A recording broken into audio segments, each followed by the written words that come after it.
So what do you do if you're at the park and your child's doing something that you don't think is safe or you don't want them to do, and how do you get them to stop doing it? Well, you're in luck. I built a whole framework to help you.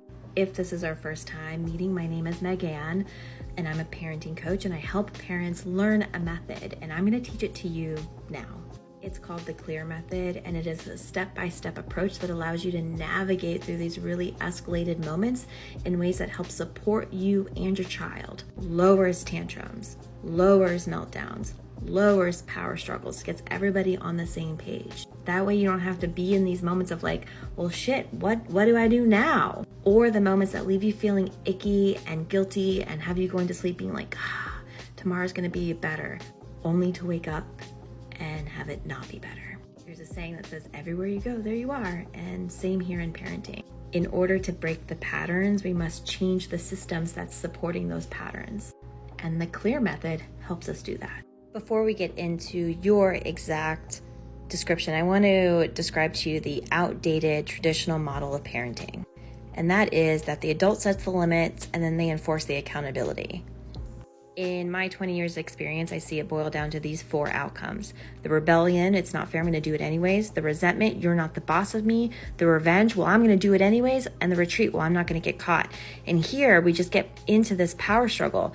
I have to make them listen to me. I have to enforce this limit, and then I have to give them a punishment and hold them accountable to it. This system of limit to accountability is a surefire way to erode the relationship because it's focused on getting compliance.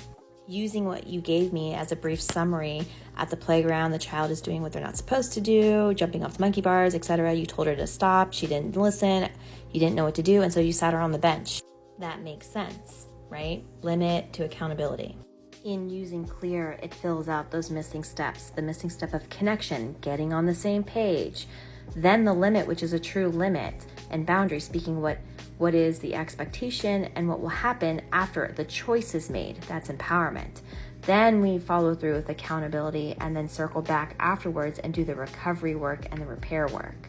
In practice at the park, this would look like, hey bug, I see that you're wanting to jump off of the monkey bars, connection. What's our agreement? Limit.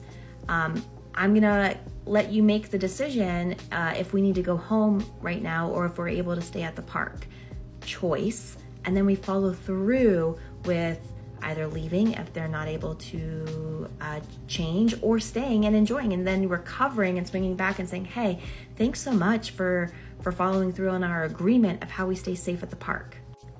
I'm showing you an example, but truly it's understanding and empowering your own toolbox so that you can do this. Hope that helped.